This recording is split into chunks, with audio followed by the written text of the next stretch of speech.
গল্প পুতুলটার চোখ। রাত তখন গভীর। পুরনো বাড়িটার একতলায় একলা ঘুমাচ্ছিল ছোট্ট মেয়ে রিয়া। তার দাদির বাড়ি এটা, অনেক পুরনো, কাঠের সিডি আর ধুলো জমা আলমারিতে ভরা। সেদিন বিকেলে আলমারি পরিষ্কার করতে গিয়ে রিয়া একটা পুরনো পুতুল খুঁজে পেয়েছিল। ফ্রক পরা, চুল উস্কো খুস্কো, আর চোখ দুটো কেমন যেন অদ্ভুত, একদম কাচের মতো চকচকে। দাদি, এই পুতুলটা কার? রিয়া জিজ্ঞেস করেছিল। দাদি একটু থমকে গিয়েছিলেন। ওটা তোর বড়পিসির পুতুল ছিল। অনেক আগে হারিয়ে গিয়েছিল। থাক, ওটা নিচে নামিয়ে রাখিস না আগে। কিন্তু রিয়া কথা শোনেনি। পুতুলটা সে নিজের ঘরে নিয়ে এসে বিছানার পাশে বসিয়ে রেখেছিল। রাত 12টা। হঠাৎ ঘুম ভেঙে গেল রিয়ার। ঘরটা কেমন ঠান্ডা হয়ে গেছে। জানালার পর্দা একটুও নড়ছে না, তবুও যেন বাতাস বইছে।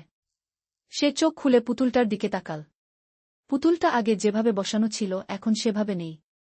এখন সেটা সোজা তার দিকে ফিরে বসে আছে। রিয়ার বুক ধুকপুক করে উঠল। সে ভাবল হয়তো ভুল দেখছে। চোখ কচলে আবার তাকাল। এবার পুতুলটার ঠোঁটের কোণে একটা হাসি। রিয়া চিৎকার করার আগেই ঘরের আলো নিজে থেকে জ্বলে উঠল। দরজায় দাঁড়িয়ে দাদি। কি হয়েছে দাদুভাই? রিয়া কাপা গলায় বলল, পুতুলটা। পুতুলটা নড়ল। দাদি পুতুলটার দিকে তাকালেন। তারপর ধীরে ধীরে এগিয়ে গিয়ে সেটা তুলে নিলেন কোলে। এই পুতুল তোর বড়পিসিকে খুব ভালোবাসত। ও হয়তো শুধু বলতে চেয়েছে যে এখনো এই বাড়িতেই আছে কি।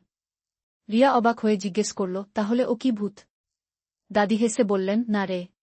ও শুধু চায় কেউ একজন ওকে আদর করুক, যেমন তোর বড়পিসি কর্তব্য। সেই রাতে রিয়া পুতুলটাকে বুকে জড়িয়ে ঘুমিয়ে পড়ল।